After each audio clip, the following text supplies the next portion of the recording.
जय श्री कृष्णा प्रिय दर्शकों, भाई और बहनों, अस्ट्रो चर्चा में आपका स्वागत है। मेरा आपको सादर नमस्कार।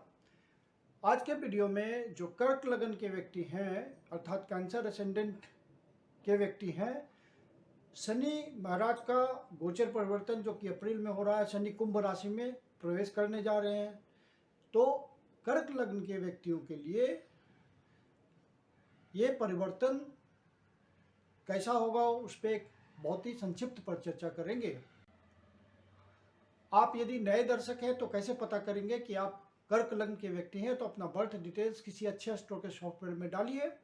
जो लग्न कुंडली बनकर आती है, जिसको D1 चार्ट भी कहते हैं, ये आपकी लग्न कुंडली है। और यदि प्रथम भाव में 4 नंबर लिखा हुआ हो तो आप कर्क लग्न के व्यक्ति हुए अर्थात कैंसर असेंडेंट हुए। आगे बढ़ने से पहले आप अपने चैनल एस्ट्रो चर्चा को सब्सक्राइब कर लें यदि आप पहली बार देख रहे हैं या अभी तक ना किया हो। यदि वीडियो अच्छा लगता है तो लाइक करें और अपने जानने वालों को शेयर भी करें। शनि महाराज का परिवर्तन इस बार ट्रिकी है, क्योंकि जब शनि महाराज राशि परिवर्तन करते हैं, एक जोडियक से दूसरे जोडियक में जाते हैं, तो उनका गोचर 2.5 साल के लिए होता है। लेकिन यहाँ परिस्थिति वैसी नहीं है। शनि महाराज बहुत थोड़े समय के लिए कुंभ राशि में प्रवेश करेंगे, 75 दिनों के लिए। 29 अप्रैल को शनि महाराज आपकी कुंडली में 11 नंबर की राशि में अष्टम भाव पे आएंगे और वहां सिर्फ 75 दिनों के लिए 75 डेज के लिए ट्रांजिट करेंगे, गोचर करेंगे। और 5 जून को यहीं पे वक्री होंगे। फिर 12 जुलाई को वापस बकरी अवस्था में ही शनि महाराज मकर राशि में आ जाएंगे, अर्थात आपके सप्तम भाव पे गोचर करेंगे।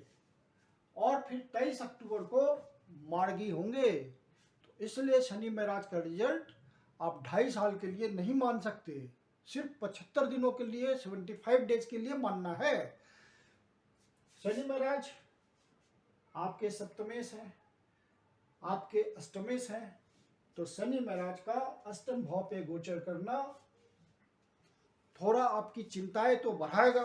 लेकिन शनि महाराज अपनी मूल त्रिकोण राशि में गोचर कर रहे हैं, तो यहाँ अष्टम भाव का अच्छा फल देने की कोशिश करेंगे। यदि आपके ओरिजिनल नेटल चार्ट में कोई निगेटिव बात नहीं है, कोई निगेटिव महादशा, अंतर्दशा, प्रतंड दशा नहीं चल रही होगी, तो शनि महाराज आपको मानसिक परेशानी तो देंगे।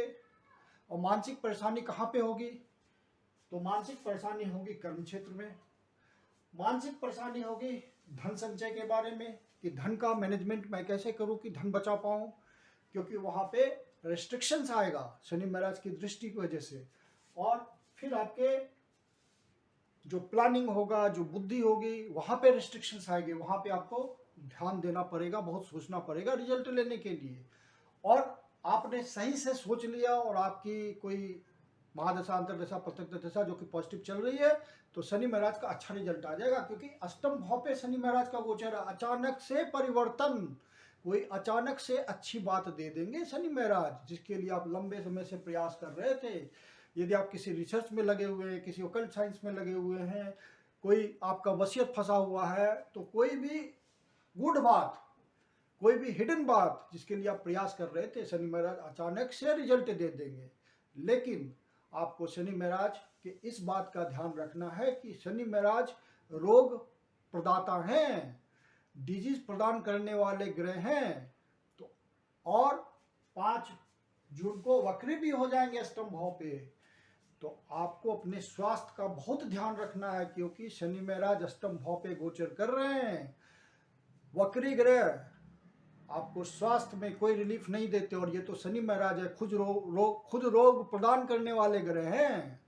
तो आपको लंबी बीमारी से ग्रसित कर सकते हैं। कोई रुकी हुई बीमारी होगी, छिपी हुई बीमारी होगी, वो अचानक से उभर कर आ जाएगी और आप परेशान हो जाएंगे बीमारी से, यदि आपने ना ध्यान दिया तो ये विशेष बात ध्यान रखनी है।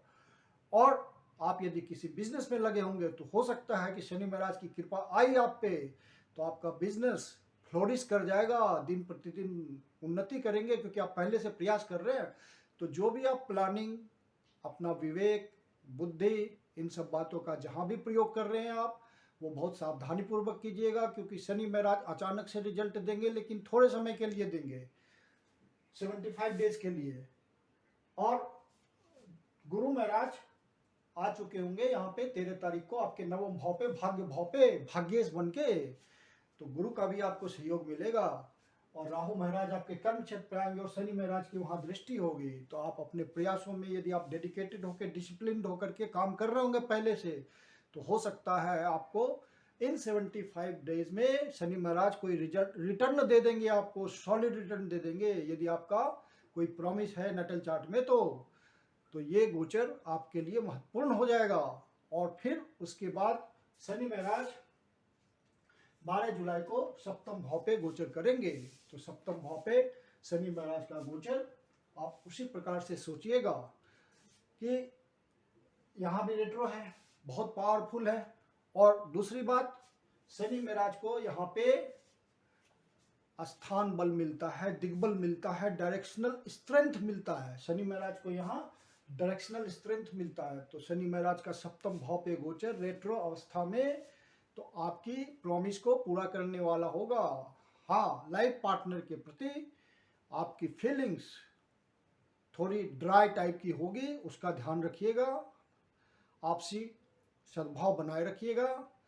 और डिसीजंस आपको सही से लेना है, क्योंकि रेट्रो अवस्था में आपके लग्न पे गोचर कर, लग्न को भी देखेंगे तो आपके डिसीजंस को हमेशा प्रभावित करेंगे शनि महाराज। तो वहाँ पे आपको बहुत सोच समझ के ध्यानपूर्वक डिसीजन लेना है। तो शनि महाराज का जो ये गोचर है वो ट्रिकी किस प्रकार हुआ ये आप समझ गए।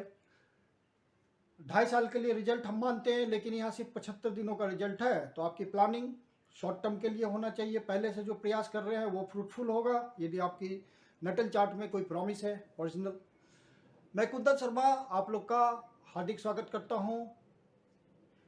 यदि आपके जीवन की कोई समस्या है जिसका समाधान आप हमसे चाहते हैं तो पर्सनल कंसल्टेशन ले सकते हैं। मेरी अपनी कंसल्टेशन शुल्क होती है।